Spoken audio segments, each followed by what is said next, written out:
Today wasn't clean. It wasn't aesthetic. It wasn't the kind of day you brag about on the internet, but it was progress. And honestly, that matters more than the highlight reel. This is episode 2. So, hey, it's Kirk. This is day to 60, my unfiltered daily walk turning 60 as a man who's rebuilding life, faith, finances, health, and purpose, one honest day at a time. And today, test me a little. Not in a dramatic way, not with a crisis, just in the subtle, grinding, everyday ways that shape who we're becoming. I didn't get on my treadmill today. The root cause? I woke up late because I went to bed late. It's plain and simple.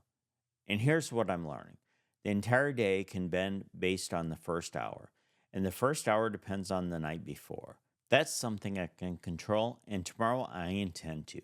My goal is 5 miles a day, not out of vanity, but because movement clears my mind and keeps me steady. Today wasn't that day, but tomorrow can be. I'll be honest with you. The stress is real right now.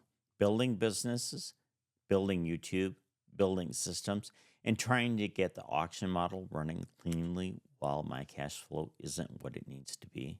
It's heavy. Not defeating, not hopeless, just heavy. But weight isn't the enemy, stagnation is. And today, even if it was small, there was movement. I got about half of our A tag sell auction pickups done. Customers came, items left the building, the system worked, and that's a small victory. Tomorrow, more customers come between 9 and noon. We move more inventory, we get more cleared space, and every item out the door brings us closer to consistency. And sometimes progress doesn't feel like progress because it looks ordinary. But ordinary movement still compounds, and that's exactly what today was: compounding movement. Now, tomorrow is stacked, triple booked actually.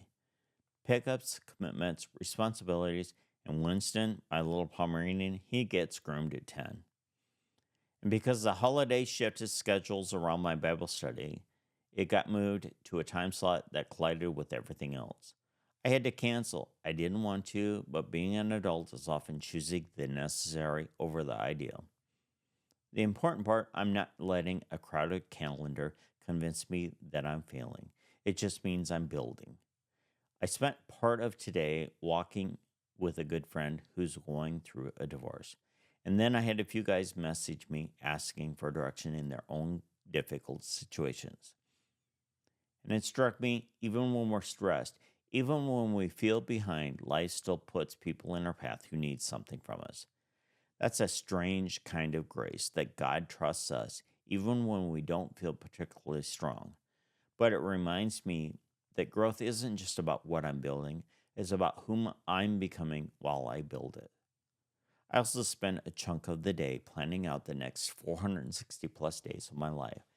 Now, this isn't a rigid, over structured way, but it's a real framework for how I want to show up, how I want to show up physically, spiritually, financially, and creatively. This project, Day to 60, it's not a content challenge. It's a reconstruction, a realignment, a tightening of the lens.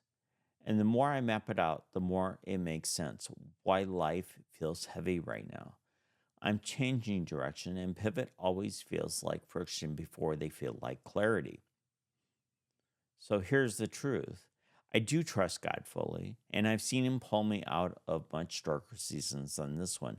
But faith doesn't replace responsibility, it partners with it. And I trust God.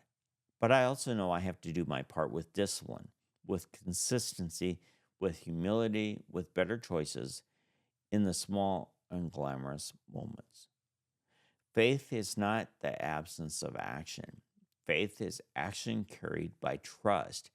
And that's what today became: a day of action inside the tension. And still, even with the stress, I'm grateful. Grateful I have equipment to film. Grateful I have the ability to create. And grateful I have the experience to help people who reach out. I'm grateful that tomorrow exists and I get to step into it. Gratitude doesn't erase difficulty, but it does shrink it down to a size you can carry. So here's what I'm carrying into tomorrow: progress does not have to be perfect. It doesn't have to be pretty. It doesn't have to look Instagram ready. It has to be honest. And today was honest. Tomorrow we build again. All right. That was day 60, episode 2. I'll see you tomorrow, one day better.